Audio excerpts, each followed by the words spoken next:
Духовной жаждой утомим. В пустыне мрачной я влачился, и шестикрылый Серафим на перепутье мне явился. Перстами легкими, как сон, моих зениц коснулся он. Отверзлись вещи и зеницы, как у испуганной орлицы. Моих ушей коснулся он, и их наполнил шум и звон. И внял я небо содрогание, и горний ангелов полет, и гад морских подводный ход, и дольние лозы прозябания. И он к устам моим приник, и вырвал грешный мой язык.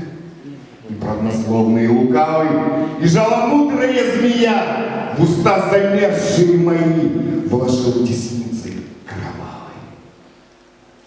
И он мне грудь рассек мечом, и сердце трепетное вынул, и уголь, пылающий огнем, во грудь отверстную водрину. Как труп в пустыне я лежал. И Бога глаз ко мне возвал: восстань, пророк, и вишни внемли, исполнись волею моей, и проходя моря и земли, глаголом жги сердца людей. Здравствуйте, друзья! Сегодня, 23 марта, мы отмечаем День поэзии, который был недавно. Очень рад вас видеть здесь, в этом зале. Всем поэтам, всем зрителям большой пламенный привет от творческого объединения «Гвоздь и молот». Начинаем сегодняшнюю программу. Сегодняшнюю программу начинает Сергей Стихийный, творческое объединение «Гвоздь и молот». Поприветствуем, друзья!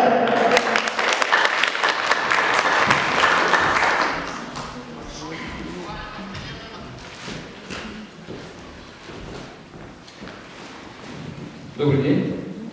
Честно говоря, не думал, что их быстро вызовут. Хочу начать этот праздничный концерт, конечно, не концерт, как правильно назвать? Вечер. Так еще же не вечер, господа. Посиделки. Мероприятие. Мероприятие, хорошо. Суховато, конечно, для поэтического собрания. Давайте назовем поэтическим собранием. Здесь собираются люди, которые неравнодушны, наверное, к творчеству поэтов, графоманов. Я себя к поэтам не причисляю, уверяю вас, просто графоманская зависимость.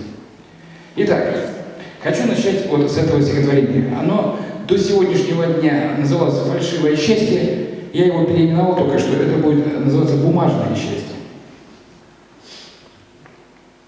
Обращаюсь ко всем.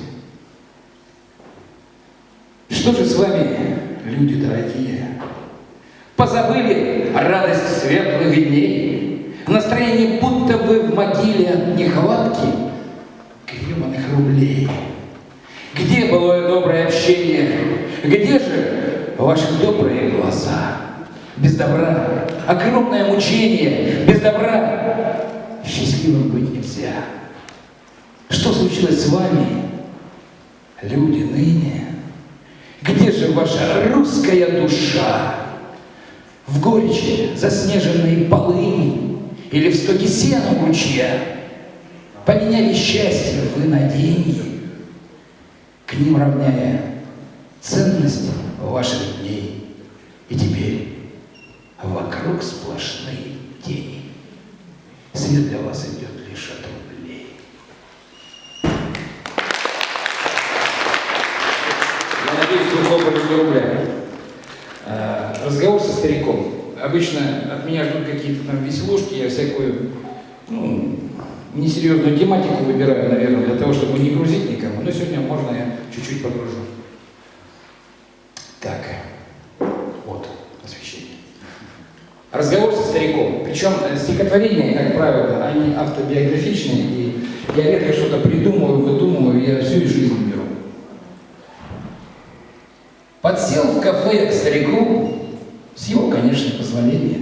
Он пил настойку, ел рагу и рад, возможно, был общению. В глазах его слезилась пыль. Я видел, было ему больно, и со стола, смахнувши пыль, беседу начал произвольно. Поведал мне он о снохе, с которой кров под небом делит, о сложной жизни и захе, что не хватает вечно денег. Сноха хитра, забрала дома, смерть забрала его сына. Что жизнь его кошмарный сон, и все удачи только мимо. Второго сына пережил, и мать его в окно шагнула, жену свою похоронил, и новая взросла могила. Старик спросил: как звать тебя? Ответил я ему: Серега. В глазах его опять слеза и вечная от мук тревога. Мой старший тоже был Сергей. Старик в морщину улыбнулся. Прошло немало черных дней с тех пор, когда он не вернулся. Чем здесь помочь ему могу? Могу ему какую применить науку? Желая силы вслед ему, пожал морщинистую руку. Не знаю, если время есть, еще одно прочитаю и побегу, наверное. Так, ну, это немножко повеселее. Я, насколько получится, сейчас попробую спародировать Гребенщикова. Бориса, знаете такого, да? Поет таким дребезжащим голосом. Серебро Господа моего, серебро Господа. Ну, вспомнили, да? Вот, поэтому эффект временного одиночества стихотворения называется.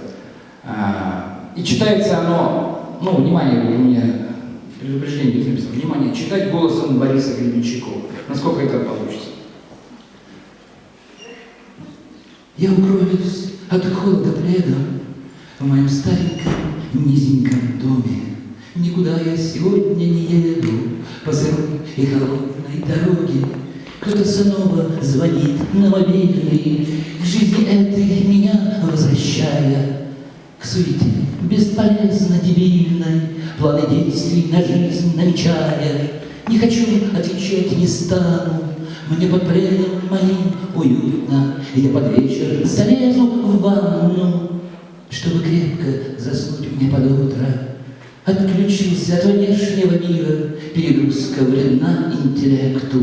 Мне больница сегодня квартира, подключаюсь я к эффекту. Ну, это такая мантра, ее желательно петь на ночь. Ну, в общем-то, наверное, все. Хватит вас мучить. Спасибо.